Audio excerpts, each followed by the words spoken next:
আসসালামু আলাইকুম everyone and welcome back to our channel. আমরা ঈদের ছুটিতে বাড়িতে আসছি। এই জায়গাটা আমাদের খুবই প্রিয় এবং খুবই স্মৃতিকাতর একটা জায়গা। এদিক থেকে যাওয়ার সময় দেখলাম এইখানে কিছু আহ, মৌমাছির চাক ওনারা বসাইছে, যেটা হচ্ছে কমার্শিয়াল যেই মধু চাষ করে ওই বক্সগুলো বসাইছে। তো আমি কখনো বাস্তবে দেখি নাই, আজকেই প্রথম।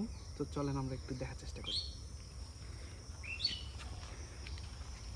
বিষয়টা ডেঞ্জারাস হইতে পারে, তো আশা করতেছি কিছু হবে না। কালকে ঈদের দিন, আল্লাহ মাফ করুক।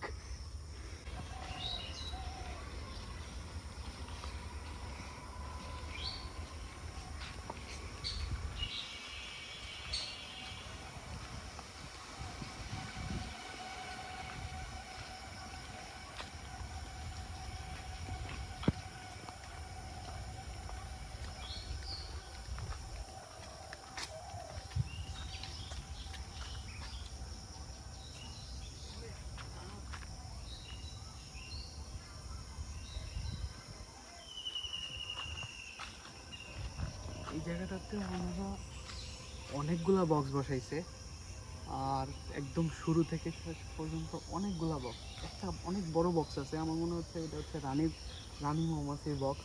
আমি জানি না প্রত্যেকটা বক্সে রানী থাকে কিনা, অথবা শুধুমাত্র একটা বক্সে রানী থাকে কিনা। আমরা একটু ওইদিকে যাই দেখি। কিন্তু আশেপাশে অনেক মৌমাছি উড়াউড়ি করতেছে, আমার খুব ভয় লাগতেছে যদিও। আল্লাহ ভরসা, চলেন।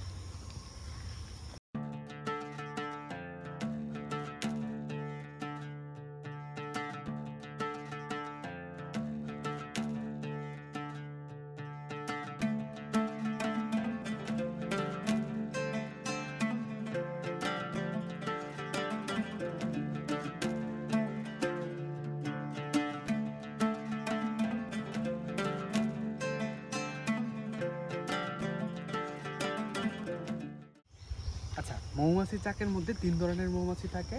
একটা হচ্ছে রানী মৌমাছি। রানী মৌমাছির কাজ হচ্ছে শুধুমাত্র ডিম পাড়া, তার আর কোনো কাজ নাই।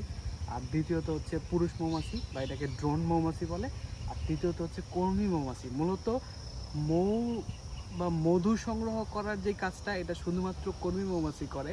বাকি যে দুই প্রজাতির মৌমাছি আছে তারা মূলত রানীর কাজ হচ্ছে, যেটা বললাম, বংশবৃদ্ধি করা এবং ডিম পাড়া। এবং চাকের যেই শৃঙ্খলা এই শৃঙ্খলা বজায় রাখা হচ্ছে রানীর কাজ। আর পুরুষ মৌমাছির কাজ হচ্ছে একমাত্র ব্রিডিং করা, এছাড়া আর তার কোনো কাজ নাই। পুরুষ মৌমাছির আসলে হুল থাকে না, হুল থাকে শুধুমাত্র কর্মী মৌমাছির। তো আপনারা এখানে যদি কেউ কামড় খান তাহলে বুঝতে পারবেন যে এটা হচ্ছে কর্মী মৌমাছির কাজ, কারণ সে মধু সংগ্রহ করে এবং মধু পাহারা দেয়, এবং মানে যে বাচ্চা কাচ্চাগুলো আছে এইগুলোকে লালন পালন করার দায়িত্ব হচ্ছে কর্মী মৌমাছি। আরেকটা বিষয়, এখানে খেয়াল করলে মাঝে মধ্যে দু একটা মৃত মৌমাছি দেখতে পাওয়া যাইতে পারে। এখানে একটা দেখছি, এই যে এখানে একটা মৌমাছি দেখেন, এই মৌমাছিটার আসলে মাথা নাই। ঠিক আছে, একটু ভালো করে দেখো, মাথা নাই। আচ্ছা, এই জিনিসটার কারণ কি? এই জিনিসটার কারণ হচ্ছে, চাকের মধ্যে যদি কোনো মৌমাছি অপরাধ করে, তাইলে এই যে অন্যান্য মৌমাছিরা আছে, রানীর নির্দেশে ওই মৌমাছিরা তাকে কতল করে দেয় এবং তার শিরচ্ছেদ করে তাকে হচ্ছে মৃত্যুদণ্ড কার্যকর করে। তো এটা খুবই ইন্টারেস্টিং একটা বিষয়, যে রানী মৌমাছি যদি কোনো মৌমাছি হচ্ছে এখান থেকে মধু চুরি করে খায় অথবা অন্য কোনো অপরাধ করে, সেক্ষেত্রে তারা কি করে, তাকে একটা শাস্তি দেয়, এবং তার একমাত্র শাস্তি হচ্ছে মৃত্যুদণ্ড, এবং তার মাথা শরীর থেকে আলাদা করে দেওয়া হয়।